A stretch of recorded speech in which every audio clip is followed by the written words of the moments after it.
होली की आत्मा। बचपन से शहर में रहने वाला मनोज इस साल होली की छुट्टियों में अपने गांव दुर्गापुर वापस आता है, जहां उसे देख पूरा गांव खुशी से झूम उठता है। जब गया था तब इतना सा था और अब देखो कितना बड़ा हो गया है।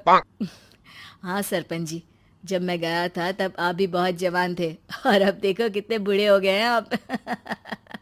चलो चलो बढ़िया है। बच्चा घर वापस आ गया। इसी खुशी में आज रात पार्टी होगी। क्या बात है, गांव में भी पार्टियां होने लगी। वैसे अगर पार्टी की बात है तो आज क्यों सीधा होली पार्टी करते हैं। होली पार्टी की बात सुन चहल पहल में अचानक सन्नाटा छा जाता है, जिसे देख मनोज को कुछ अजीब लगता है, लेकिन तभी सरपंच बात पलट देता है। अब बहुत देर हो गई, चलो सब अपने घर चलो, पार्टी के बारे में कल सोचेंगे।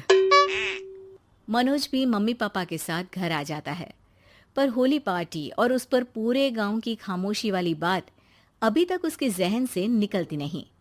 पापा, होली पार्टी की बात पर सब चुप क्यों हो गए थे? अरे होगी उनकी कोई अपनी बात। मुझे गांव की पंचायती थोड़ी पता है। थक गया हूँ, चलो सो जाते हैं, कल बात करते हैं। पापा की बात मानते हुए मनोज भी सोने चला जाता है। आज तो छुपा लिया, लेकिन हफ्ते बाद जब होली का दिन आएगा तब इसे कैसे रोकोगे? अगली सुबह सूरज के साथ ही मनोज भी गांव घूमने निकल जाता है, जिस पर रास्ते में उसे अपनी ही उम्र के कुछ लड़के भी मिलते हैं, जिनसे दोस्ती कर अब वो उनके साथ घूमने लगता है। इसी तरह कुछ दिन बीत जाते हैं और होली नजदीक आने लगती है। दोस्तों, होली में 4 दिन ही बचे हैं, पर गांव में उसकी कोई तैयारियां क्यों नहीं दिख रही? क्योंकि यहाँ होली नहीं मनाई जाती।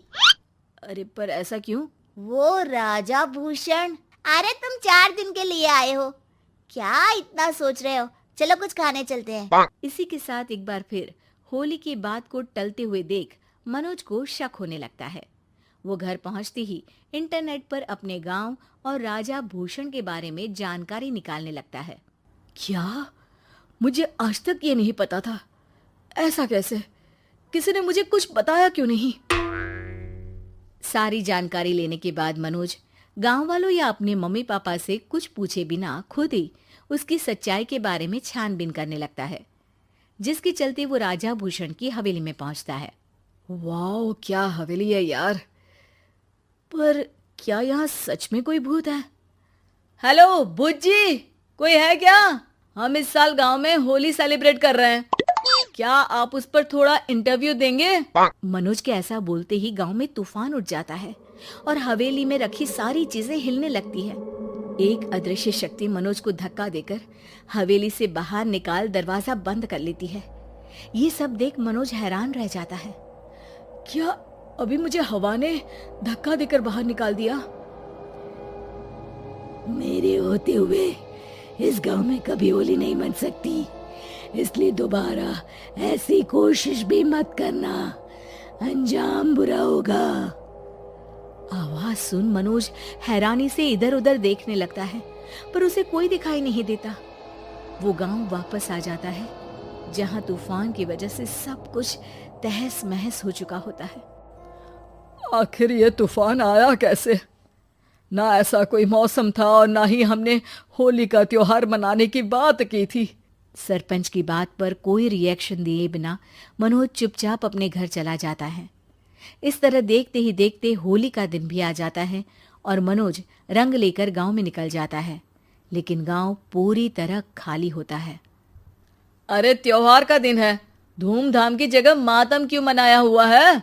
मनोज की आवाज सुन सब अपने घर की खिड़कियां खोल के घर के अंदर से ही उसे वापस जाने के लिए कहने लगते हैं, पर वो किसी की नहीं सुनता। तुझे पहले भी समझाया था, अगर होली खेलने की कोशिश भी की तो अच्छा नहीं होगा। अरे बात मान लो बेटा, तुम्हें सच नहीं पता। मुझे सब पता है। सालों पहले इस राजा ने एक अंधविश्वास फैलाया और आप लोग आज तक उसे मानते आ रहे हो। अरे बेटा, जब तुम पैदा भी नहीं हुए थे उससे भी बहुत पहले से इस गांव पर होली का श्राप है। अगर गांव में होली का त्योहार मनाया जाता है तो प्रलय आना पक्की बात होती है। राजा भूषण इस सब में नहीं मानते थे और त्योहार मनाने लगे, जिसके चलते होली वाले ही दिन पहले उनके बेटे की और फिर उनकी मृत्यु हो गई।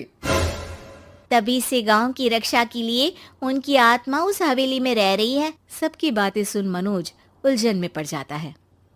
सोचना भी मत मनोज, अगर तुमने इस परंपरा को तोड़ने की कोशिश भी की तो उसका परिणाम इस गांव और गांव के लोगों के लिए अच्छा नहीं होगा। मुझे भी यकीन नहीं हो रहा कि आप लोग एक बेतुकी बात को मानकर सालों से रंगों के त्योहार को मातम की तरह मनाते आ रहे हो। मनोज किसी की कोई बात ना मानते हुए पूरे गांव में रंग बिखेर देता है, जिसके तुरंत बाद वहां तूफान के साथ बिजलियां गरजने लगती है। अचानक मौसम में ऐसा बदलाव देख जहां मनोज कंफ्यूजन में आ जाता है, वहीं गांव वाले डर से सहम जाते हैं।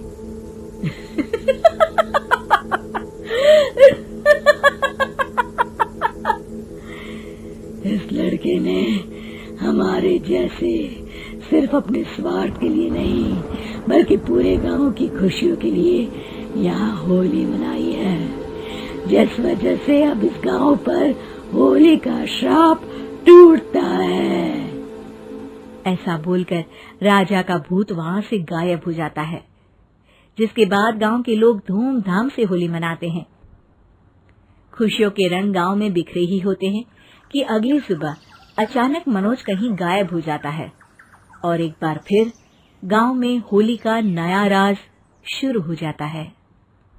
दिन भर काम और टेंशन से सारा दिन कल्पनाओं में घर आते ही अपनी क्लास निकालते हैं। क्या हमेशा ये लोहे की सलाखों के पास भागते रहते हो? आज काम जल्दी खत्म